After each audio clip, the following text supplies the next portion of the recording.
podcast sobre podcast. Hola de nuevo. Soy Alejandro Lopera y este es un podcast sobre podcast. Luego de una serie de episodios dedicados a varios temas técnicos, pasaremos a otro asunto de vital importancia: la calidad de nuestros contenidos y la claridad de nuestras ideas. Decíamos antes que más que la calidad de una grabación, importa la claridad de lo que decimos. Un audio bien grabado, por supuesto, es clave para competir con los mejores y llamar la atención de la audiencia. Pero no todo en el mundo se resuelve a punta de pirotecnia y efectos especiales, así que en este nuevo episodio de Podcast sobre Podcast nos concentraremos en la calidad de lo que decimos. En esta ocasión hablaremos sobre cómo escribir en voz alta. Grabar nuestra voz por primera vez no es tan simple como parece. Si no tenemos algo preparado previamente y si no contamos con habilidades naturales para improvisar sobre la marcha, esta experiencia será frustrante. A veces las cosas parecen fluir bien, pero al final, cuando escuchamos el resultado, nos sentimos mal porque no todo salió como nos lo imaginamos.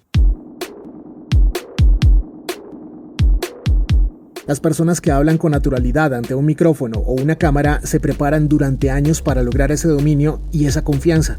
Hay quienes piensan que ese talento se pule durante toda la vida. Pero eso sí, no nos vamos a quedar toda la vida esperando para hacerlo bien a la primera. Tampoco. Hay estrategias que nos ayudan a prepararnos para esa meta y a lucir como verdaderos profesionales. Una de ellas es escribir nuestros textos antes de grabarlos. Leer un texto en voz alta no significa que perderemos la naturalidad cuando grabemos. De hecho, interpretar un texto al leerlo nos invita a involucrar nuestras emociones, nuestra personalidad y nuestra manera particular de hacer las cosas.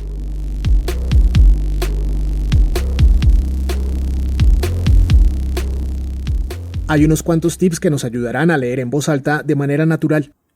El primero de ellos evoca un consejo que repetimos permanentemente en este canal: la mejor improvisación es la que mejor se prepara.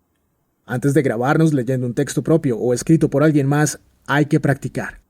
Probar con distintos tonos de voz, distintas emociones y aprender a fluir mientras se lee. A veces será necesario que tomemos apuntes adicionales o que corrijamos cosas sobre la marcha. Esto último es clave. Puede que cuando grabemos algo se sienta que estamos leyendo. Y cuando eso pasa, el problema suele ser que el texto no está escrito de la manera en que cada uno de nosotros habla normalmente. Cuando escriban un texto, léanlo en voz alta al mismo tiempo. Hagan este ejercicio con otra persona más y pregúntenle mientras leen si se siente como algo que dirían usualmente. Ahí está la clave de la naturalidad en la lectura. Si la cosa no encaja, hagan cambios en la manera en que lo leen. Si el problema persiste, modifiquen el texto. Y una última cosa, tal vez la más importante. No todos tenemos un talento natural para expresar una idea clara, simple, que todos entiendan a la primera. Muchos de mis estudiantes sienten con frecuencia que la calificación que reciben cuando entregan un trabajo escrito es inferior a la que esperaban. Ellos sienten que se esforzarán mucho y que tienen muy buenos argumentos, pero a la hora de leer sus textos son muy difíciles de comprender. Algo que les pasa muy frecuentemente, por ejemplo, es que redactan párrafos de 10 líneas o más, en donde no incluyen un solo punto seguido. Todas sus ideas están separadas por comas. Eso dificulta la comprensión de sus textos, porque no dejan en claro dónde tienen una idea completa. Si a ustedes les pasa lo mismo, apliquen los siguientes consejos. Primero, lean mucho, porque eso les hará más fácil la tarea de identificar cuándo tienen que usar un punto o una coma. Segundo, recuerden que las oraciones se separan con puntos, y que las separo cuando ya he escrito una idea concreta. Tercero, escriban oraciones simples. Las oraciones simples son la manera más clara, rápida y segura de comunicar una idea. Recuerden que una oración simple se compone de un sujeto, un verbo y un predicado. Cuarto, nunca escriban dos verbos seguidos en una misma oración. Si lo hacen, sus ideas se harán más complejas cuando otra persona las escuche o las lea. Quinto, nunca redacten oraciones con una extensión superior a 25 palabras, sin excusas.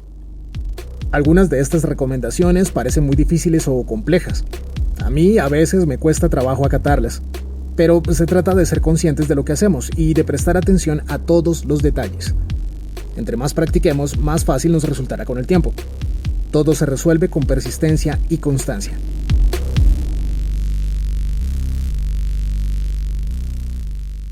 En todo caso, comunicar una idea simple no es una tarea fácil. ¿Qué otros recursos me sirven para expresar un concepto complejo? O para poner en contexto una cifra o un dato. Ese será el tema de nuestro próximo podcast sobre podcast.